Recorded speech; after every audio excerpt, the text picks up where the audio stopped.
अब इन निशानों की बात कर लेते हैं जो ये नीचे बने हुए हैं 6। तो पहला ये है कि ये नॉन डिमेबल है, यानी इसकी लाइट वक्त के साथ साथ डिम नहीं होगी, एक जैसी रहेगी, जैसे आज आप चला रहे हैं वैसे ही आपको बाद में मिलती रहेगी। उसके बाद लिखा हुआ है ISO 9001। इसका मतलब ये है कि ये प्रोडक्ट क्वालिटी स्टैंडर्ड्स के मुताबिक बनाया गया है। उसके बाद ये CE लिखा हुआ है, ये आपको अक्सर प्रोडक्ट्स के ऊपर नज़र आएगा। इस CE का मतलब ये है कि ये प्रोडक्ट यूरोपियन स्टैंडर्ड्स के मुताबिक सेफ्टी, हेल्थ, इन चीज़ों को कंसिडर करते हुए बनाया गया है। उसके बाद ये गोल चक्कर नज़र आ रहा है आपको, इसका मतलब ये है कि ये प्रोडक्ट रिसाइकलेबल है, इसको आप दोबारा इस्तेमाल में ला सकते हैं, इसको फेंकना नहीं है।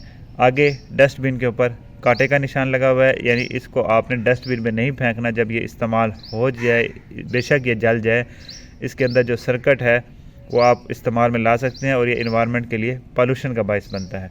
उसके बाद ये एक निशान बना हुआ है जिसके ऊपर नीचे लिखा हुआ है 20,000 एक्स का मतलब यहाँ पे टाइम्स है, यानी आप इस बल्ब को 20,000 दफ़ा ऑन भी कर सकते हैं और ऑफ भी कर सकते हैं। उसके बाद लिखा हुआ है RoHS कन्फर्म्स। RoHS का मतलब है रिस्ट्रिक्शन ऑफ हैज़र्डस सब्सटेंसेस, यानी इस प्रोडक्ट को बनाने में कोई भी ऐसा प्रोडक्ट इस्तेमाल नहीं हुआ, ना इसकी रोशनी से कोई ऐसी चीज़ निकलेगी जो आपकी सेहत के लिए नुकसानदेह हो।